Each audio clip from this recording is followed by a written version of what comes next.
કામરેજ તાલુકાના માકણા વલથાણ ગ્રામ પંચાયતમાં વર્ગ 3ના તલાટી કમ મંત્રીને 40,000 રૂપિયાની લાંચ લેતા રંગે હાથ ઝડપી પાડ્યા છે।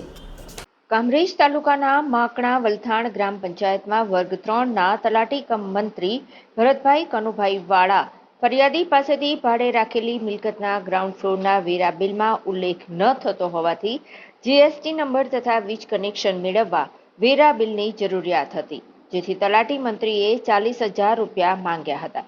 તલાટી મંત્રીએ વલથાણ ગ્રામ પંચાયતની કચેરીમાં જ 40,000 રૂપિયાની લાંચ લેવાનું નક્કી કર્યું હતું। વેરા બિલમાં ઉલ્લેખ કરવો હોય તો રૂપિયા 40,000 આપો તો તમારું કામ થઈ જશે તેમ જણાવી મિલકતના વેરા બિલમાં સુધારો કરી આપવાના અવેજ પેટે રૂપિયા 40,000 લાંચની માંગણી કરી હતી। લાંચની રકમ ફરિયાદી આપવા માંગતા ન હોવાથી એસીબીનો સંપર્ક કરી ફરિયાદ આપી હતી, જે આધારે લાંચના છટકા દરમિયાન ફરિયાદી સાથે હેતુલક્ષી વાતચીત કરી લાંચની રકમ સ્વીકારતા પકડાઈ ગયા હતા। આ કામના ફરિયાદી એક જાગૃત નાગરિકે પોતાની ભાડે રાખેલ મિલકતના ગ્રાઉન્ડ ફ્લોર પર વેરા બિલમાં ગ્રાઉન્ડ ફ્લોરની મિલકતનો ઉલ્લેખ ન હોય, જે સબબ તેઓએ વલથાણ અને માંડળા ગ્રામ પંચાયતના તલાટી કમ મંત્રી આ કામના આરોપી ભરત કનુભાઈ વાળા તલાટી કમ મંત્રીનાઓનો સંપર્ક કરતા તેઓએ આ કામ માટે ફરિયાદી પાસે રૂપિયા 40,000ની માગણી કરેલી। જે પૈસા આ કામના ફરિયાદી આપવા માંગતા ન હોય તેઓએ સુરત ગ્રામ્ય એસીબી પોલીસ સ્ટેશનના પોલીસ ઇન્સ્પેક્ટર શ્રી એસડી ધુબીનાઓનો સંપર્ક કરતા તેઓએ ફરિયાદ લઈ લાંચનું છટકું ગોઠવતા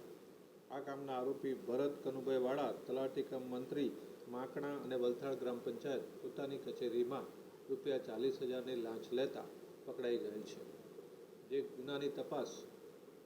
Navsari ACB police station police inspector નાઓ આગળની તપાસ કરી રહેલ છે।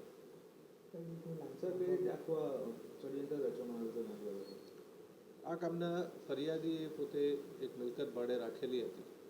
જેમાં ગ્રાઉન્ડ ફ્લોરની મિલકતનો ઉલ્લેખ ન હોય ફરિયાદીએ તલાટી કમ મંત્રીનો સંપર્ક કરેલો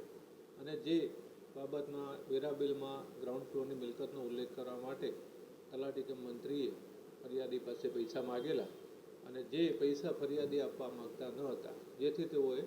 સુરત ગ્રામ્ય એસીબી પોલીસ સ્ટેશનનો સંપર્ક કરેલો અને જે આધારે ગઈકાલે પોલીસ ઇન્સ્પેક્ટર એસડી ધોબીનાઓએ લાંચના છટકાનું આયોજન કરતા અને આ કામના